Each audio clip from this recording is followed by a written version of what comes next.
Ta parole est une lampe à mes pieds, une lumière sur mon sentier. Psaume 119, verset 105. La méditation.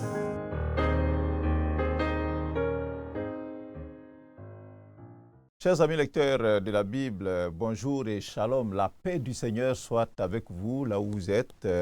Notre émission journalière Méditons ensemble est coproduite par Espérance TV et la Ligue pour la lecture de la Bible. Avant notre passage du jour que nous allons lire et puis y réfléchir, je m'en vais vous présenter encore, sinon vous rappeler que les nouveaux lecteurs 2025, le lecteur cadet pour les plus jeunes, il est disponible au même prix. Le lecteur junior, lui aussi, il est là. Et ce que je vous conseillerais, bien sûr, on va parler du lecteur adulte, étant donné que c'est celui-là que nous allons utiliser pour notre méditation. Pour ce début d'année, il serait souhaitable, pour un bon cadeau, que vous preniez un lecteur, que vous y ajoutiez donc la Bible, et que vous fassiez un cadeau à quelqu'un que vous aimez, que vous souhaiteriez voir édifié dans la parole de Dieu. Ce serait le plus beau cadeau que vous aurez offert à quelqu'un pour l'année 2025.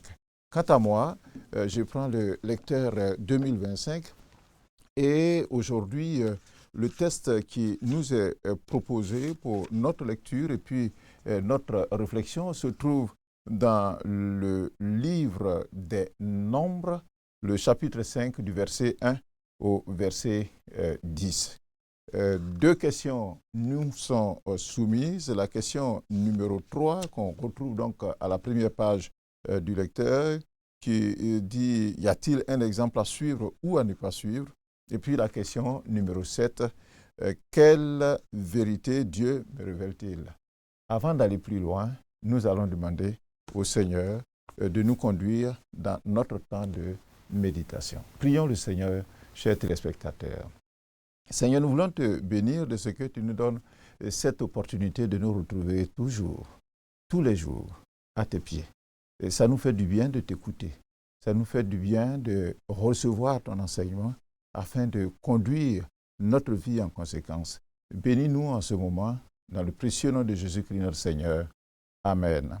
Alors, nous prenons nos Bibles et pendant que vous êtes en train de chercher Nombre, le chapitre 5, le verset 1, étant donné que c'est là que nous allons commencer, je m'en vais vous donner le contexte de cette portion donc, de texte que nous allons lire. Le titre, bien sûr, nous a été dit depuis quelques jours que nous sommes dans ce livre donc, des Nombres.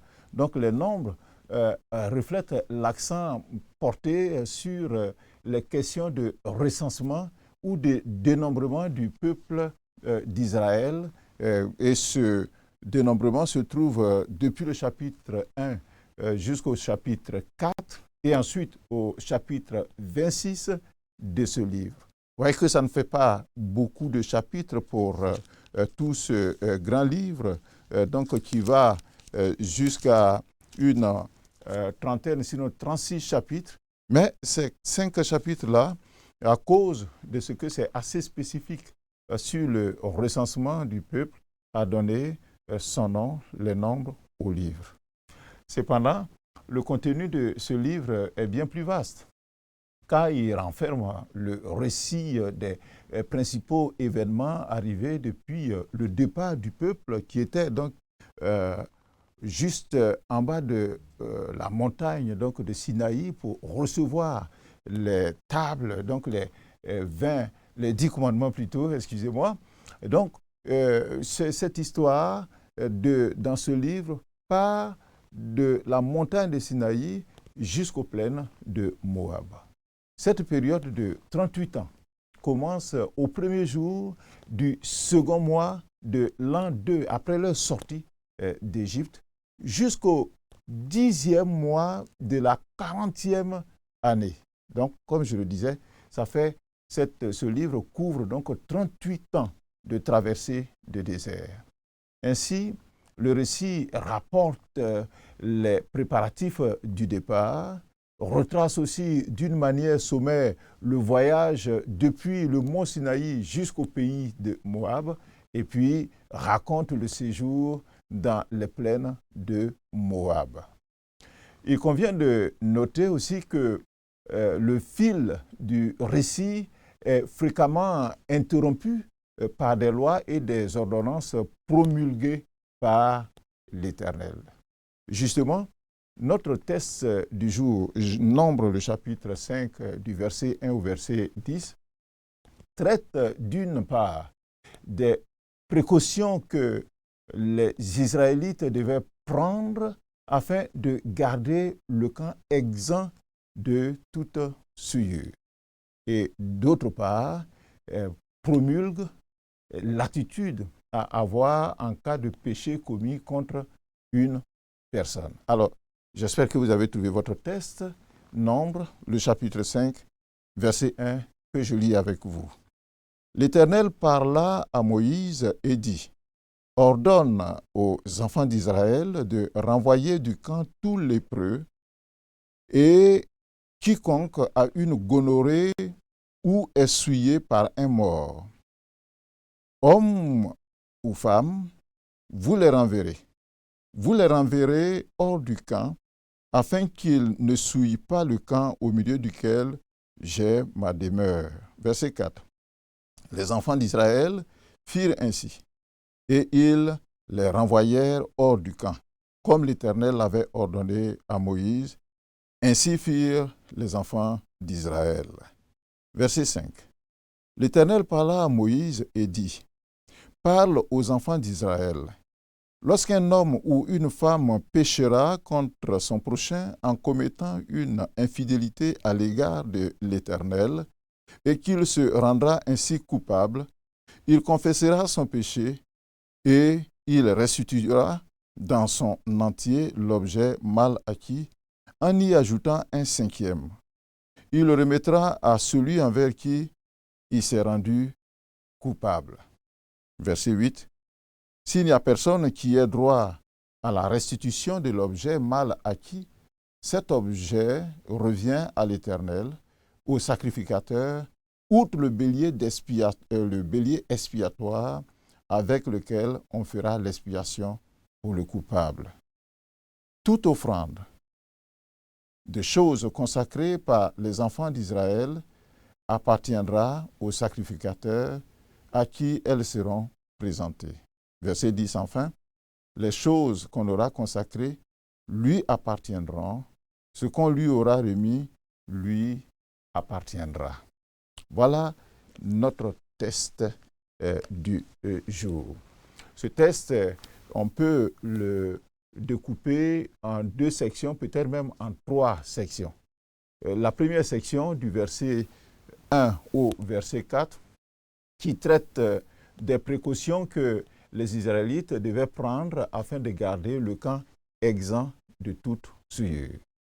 La deuxième section, du verset 5 au verset 8, on pourrait aller jusqu'au verset 10, mais on peut le subdiviser.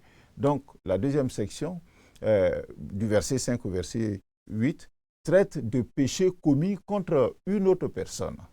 Et puis, les 2 derniers versets qu'on peut retirer donc de cette section, versets 9 et 10, qu'on pourrait, à cause de ce que ça traite des choses consacrées, on pourrait dire que les choses consacrées, le Seigneur dit que ça appartient au sacrificateur.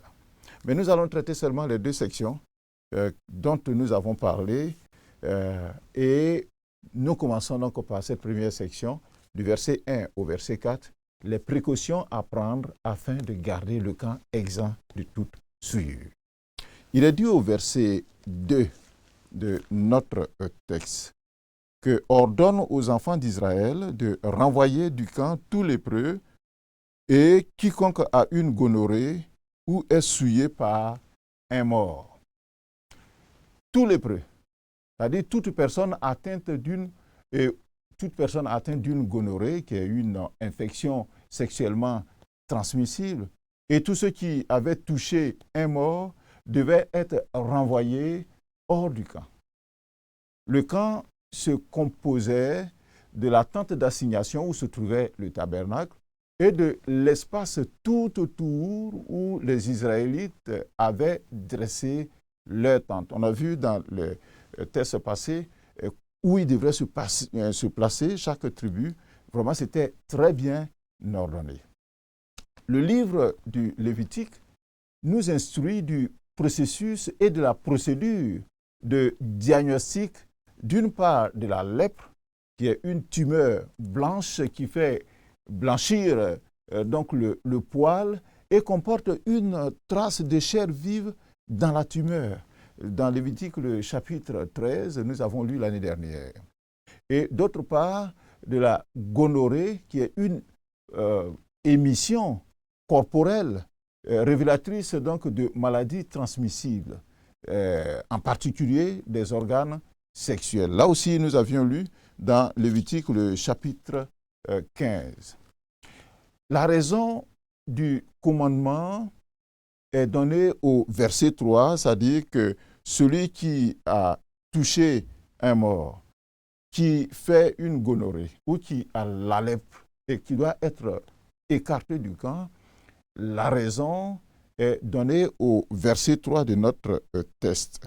Il est dit que homme ou femme qui a touché donc un corps, une dépouille, qui a une gonorrhée ou qui fait la lèpre, vous les renverrez hors du camp afin qu'ils ne souillent pas le camp au milieu duquel j'ai ma demeure.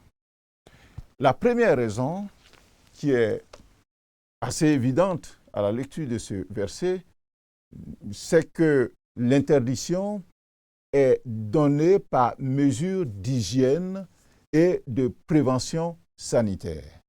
Il s'agit d'éviter la contamination de ces terribles maladies-là infectieuses aux autres personnes qui ne sont pas malades, donc qui sont saintes.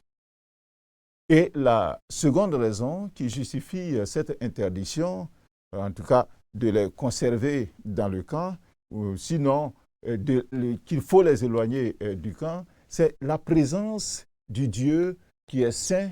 Dieu est saint, sa présence au milieu de son peuple, car la pureté est absolument nécessaire à toute personne qui s'approche de Dieu et qui veut bénéficier de ses grâces et de ses faveurs. C'est très, très important.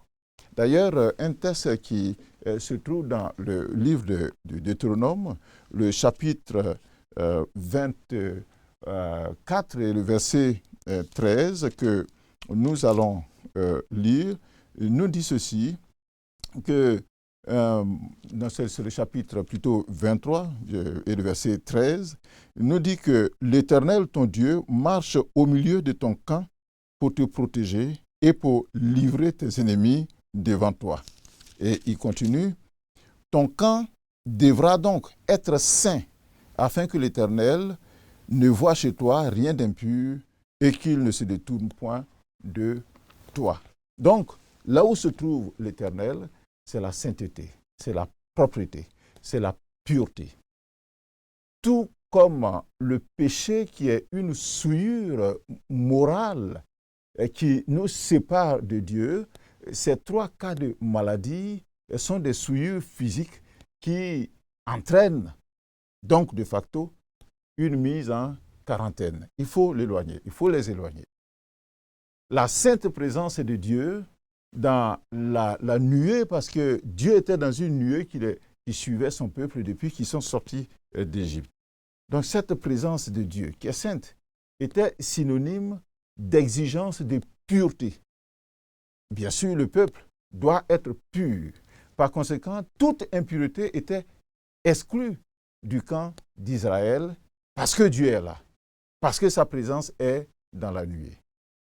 Alors, la section 2, qui part donc du verset 5 jusqu'au verset 10, je mets tout ensemble, il est dit au verset 6 notamment, il parle aux enfants d'Israël, lorsqu'un homme ou une femme péchera contre son prochain en commettant une infidélité à l'égard de l'Éternel et qu'il se rendra ainsi coupable.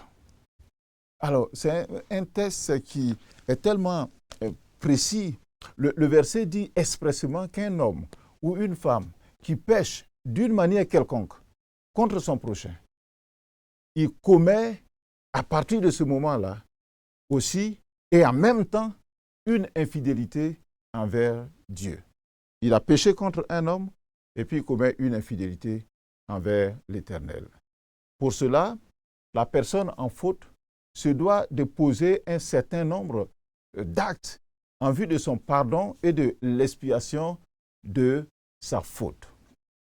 Le premier acte qu'il doit poser, c'est qu'il pose envers la personne qui a subi son tort, on le voit au verset 7, il est dit qu'il doit confesser son péché.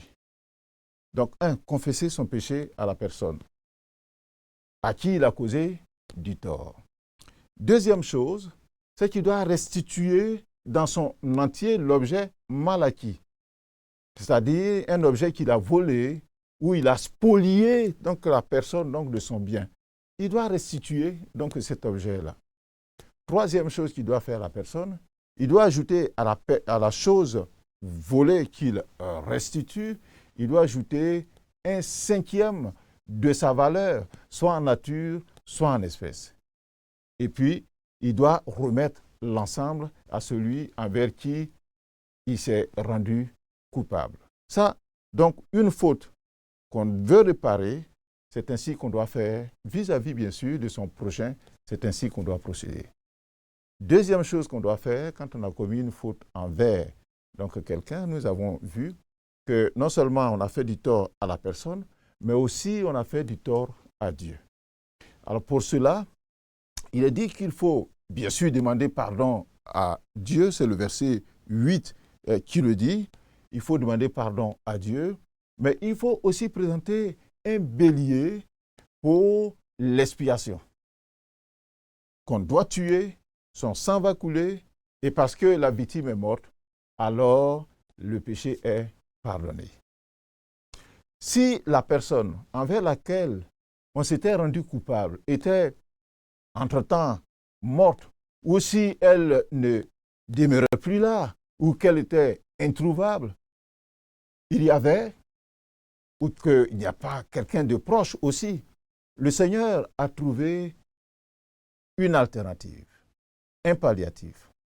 Cette procédure de réparation de la faute montre bien qu'un péché commis contre autrui porte atteinte à Dieu comme elle a porté atteinte à la personne. Aussi devrions-nous non seulement demander pardon à la personne offensée et lui restituer son bien, réparer notre faute, mais nous devons, sinon les enfants d'Israël devaient, dans un second temps, solliciter le pardon de Dieu, car lui aussi est également offensé. Alors, quand il n'y a donc personne, que la personne qui a été offensée n'est plus là, pour beaucoup de raisons. Le Seigneur, étant donné que le péché charge la conscience de l'homme, tant qu'il n'y a pas eu de confession, qu'il n'y a pas eu de pardon, alors le Seigneur, donc,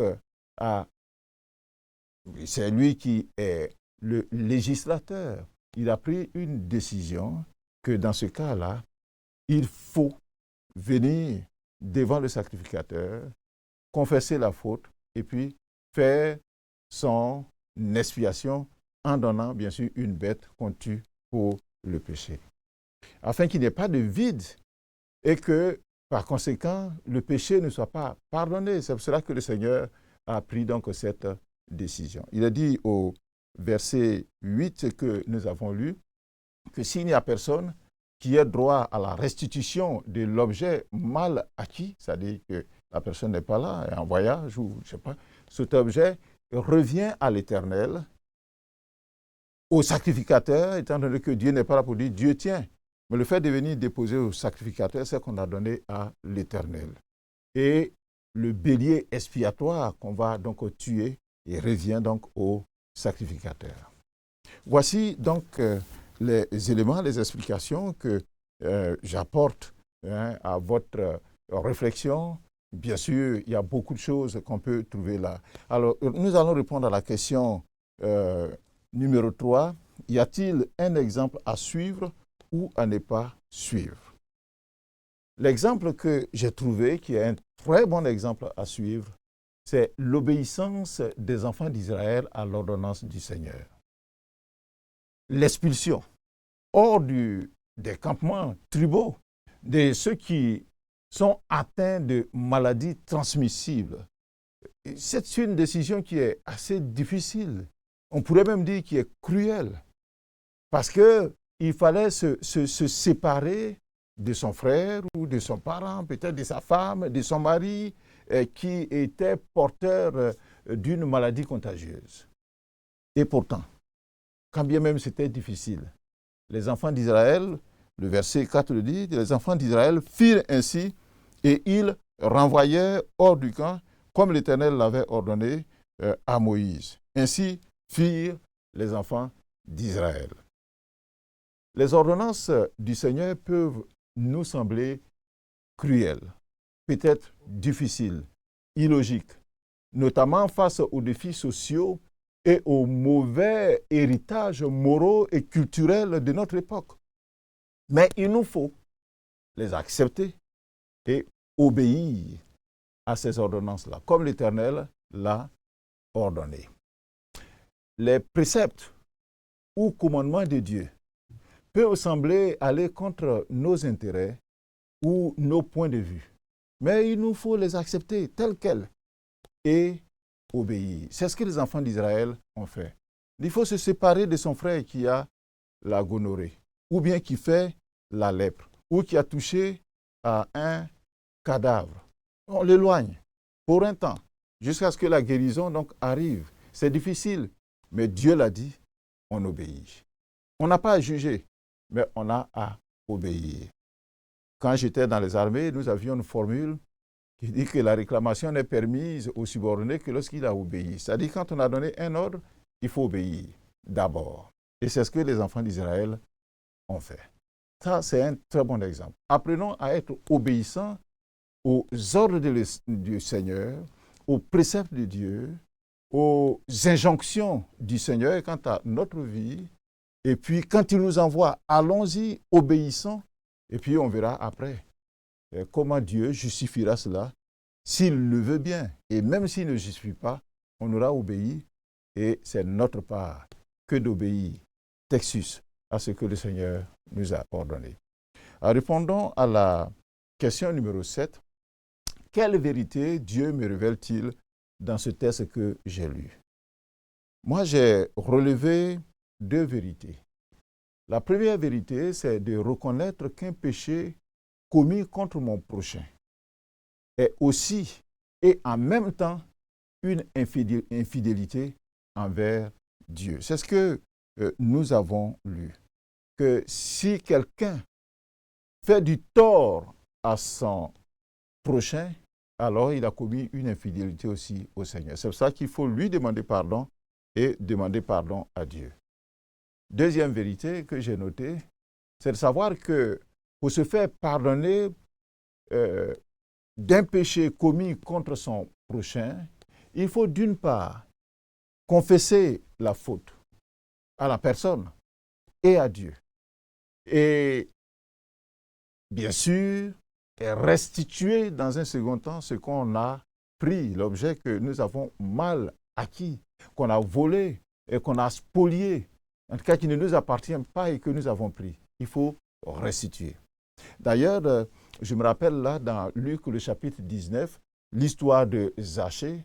Il a dit que le jour où il a voulu voir le Seigneur et que le Seigneur l'a appelé donc sous le sycomore, que le Seigneur est entré chez lui, qu'il a reçu la parole de Dieu, il a regretté sa faute et puis il a dit au Seigneur que, attends, je reconnais ma faute, donc je vais rendre le quadruple, c'est-à-dire 4 fois ce que j'ai fait comme tort aux autres, je vais réparer ça 4 fois.